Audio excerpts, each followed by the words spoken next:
Segunda lição: vivemos em um mundo e em um corpo em sofrimento. Isso mesmo. Vivemos em um mundo, em uma terra e em um corpo em sofrimento. O versículo 23, e não só isso, mas nós mesmos, que temos os primeiros frutos do Espírito, acontece o quê? Gememos interiormente. Gememos interiormente. Nós temos um corpo frágil, por mais bonito que você é, por mais lindão que sua esposa, seu esposo acha, sua mãe, seu parente, seu corpo é frágil. Amém, gente? E para piorar, não dá, sempre pode piorar um pouco, né? Para piorar, você tem um corpo frágil e tem uma natureza pecaminosa. A nossa tendência humana é o mal. Isso é a vida. É a vida.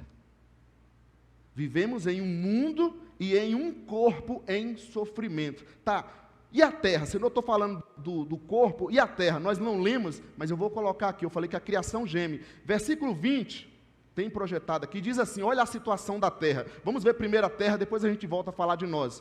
Que eu estou dizendo que nós vivemos em um mundo e em um corpo em sofrimento, correto? Então vamos olhar primeiro o mundo. Diz o versículo 20, pois ela, a terra, a criação foi submetida à futilidade, não por sua própria escolha, mas por causa da vontade daquele que a sujeitou. A criação foi submetida à futilidade. O que é isso? Ela foi submetida, isso refere-se ao passado, isso refere-se ao julgamento lá no Éden. Quando o ser humano pecou, ele também colocou a natureza, a criação sobre julgamento, sobre sofrimento. O problema do mundo não é falta do amor de Deus, o problema do mundo é o pecado humano. Se não fosse o amor de Deus, a gente nem aqui estaria. Amém, gente? O julgamento lá em Éden, versículo 3, Gênesis 3,17, está aí, diz assim, maldita é a terra por sua causa. Falando com a criação, com o ser humano. Com sofrimento você se alimentará dela todos os dias da sua vida. Vivemos em um mundo e em um corpo em sofrimento. A terra foi submetida à futilidade. Essa palavra futilidade é uma frustração, falta de propósito, falta de resultado. É mais ou menos a mesma palavra que fala lá no livro de Eclesiastes, tudo é vaidade. E não é assim que a gente vê?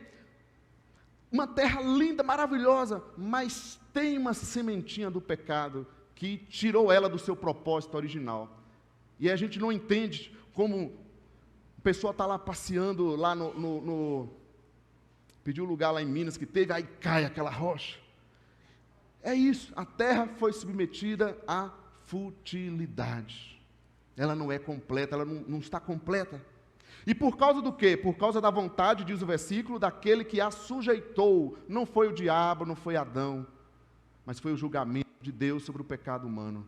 Nós vivemos em um mundo e em um corpo em sofrimento.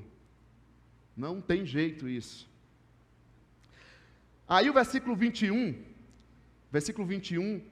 diz assim, que a sujeitou na esperança de que a própria natureza criada será libertada. Então ela foi colocada assim sobre esse julgamento, sujeitou sobre sua própria, de que a própria natureza criada será libertada. Isso significa que ela não vai ficar nessa futilidade para sempre.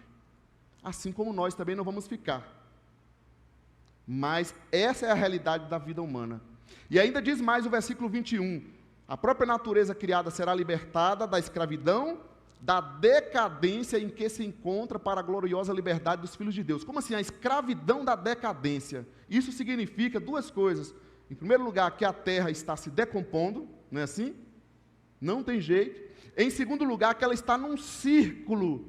Nasce, morre. Tudo que nasce, morre. Se Jesus não voltar antes, esse vai ser o ciclo. Amém, gente? Você sabia que você vai morrer um dia? Ai, meu Deus do céu, o que eu vim fazer nessa igreja? Eu estou vendo gente falar e agora, eu ouvi aqui. Se você não pensar na realidade da vida, inclusive da morte, você não vai viver a vida correta, não vai viver bem. Se você não olhar, não refletir sobre o sofrimento, as lutas, você não vai viver a glória. Esse é o ciclo que a gente vive, a escravidão da decadência. A terra vive isso, a terra vai passar, nossa vida vai passar. Aí ele diz que ela também será libertada para a gloriosa liberdade dos filhos de Deus. Então, olha só, a criação, a natureza, também vai participar da glória dos filhos de Deus, que é a glória de Cristo.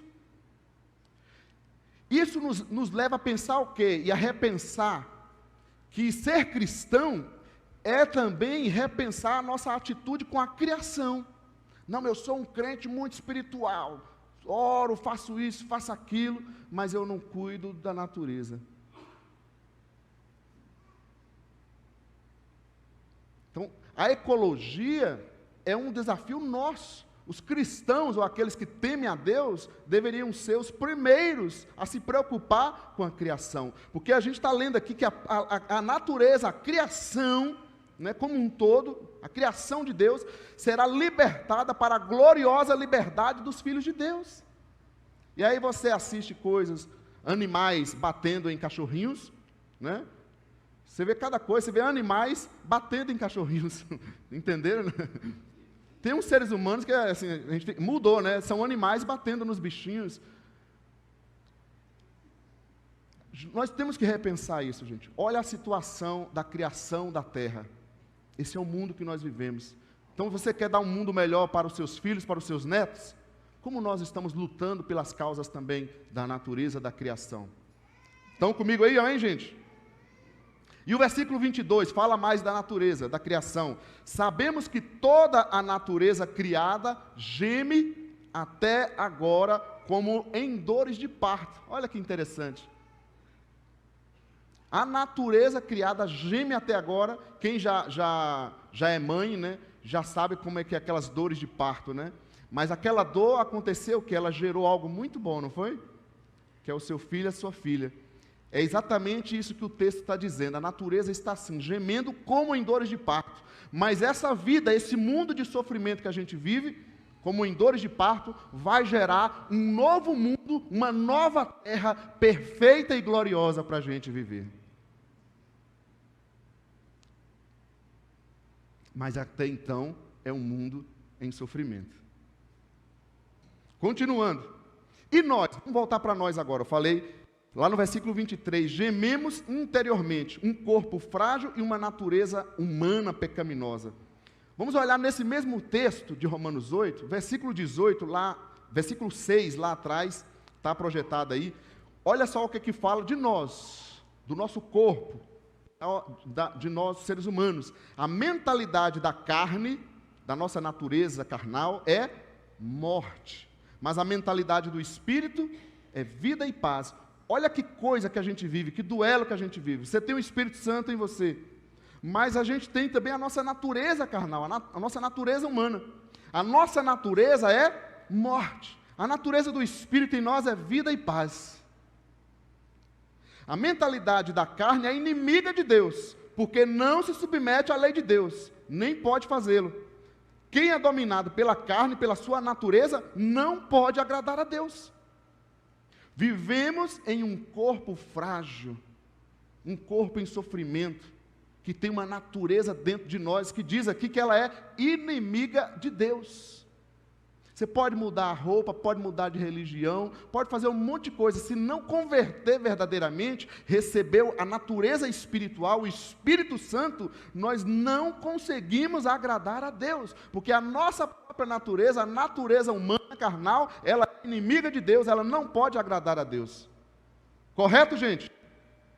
Amém ou não amém? Você quer agradar a Deus? Só pelo poder, pela ação do Espírito Santo em nossas vidas. Aí o versículo 2, desse mesmo texto de Romanos 8, diz assim: porque por meio de Cristo Jesus, a lei do Espírito de vida me libertou da lei do pecado, olha a natureza, e da morte. A morte espiritual, a morte eterna. Em quem? Em Cristo Jesus, nós fomos libertos. Já fomos libertos, já recebemos o Espírito Santo em nós, mas a natureza humana ainda continua em você. Já viu aquele negócio que as pessoas chegam assim, mas fala que é crente, olha o que ele está fazendo. Quem já viu isso ou já falou isso? Fala que é crente, é da igreja, mas olha o que ele fez. Não que seja algo comum e rotineiro, mas mesmo você sendo cristão, espiritual, abençoado e abençoada, galã e galoa de Deus, você pode cometer certas coisas que não convém a um cristão. Concorda, gente? Amém? Versículo 2, porque por meio de Cristo Jesus, a lei do Espírito de vida me libertou. Olha agora o versículo 11, está aí projetado, desse capítulo 8 de Romanos. E se o Espírito daquele que ressuscitou Jesus dentre os mortos habita em vocês, aquele que ressuscitou a Cristo dentre os mortos, também dará vida a seus corpos mortais por meio do seu Espírito que habita em vocês. Então essa certeza nós temos. Nós podemos enfrentar a morte, mas nós temos a certeza que o Senhor vai nos ressuscitar para a vida eterna.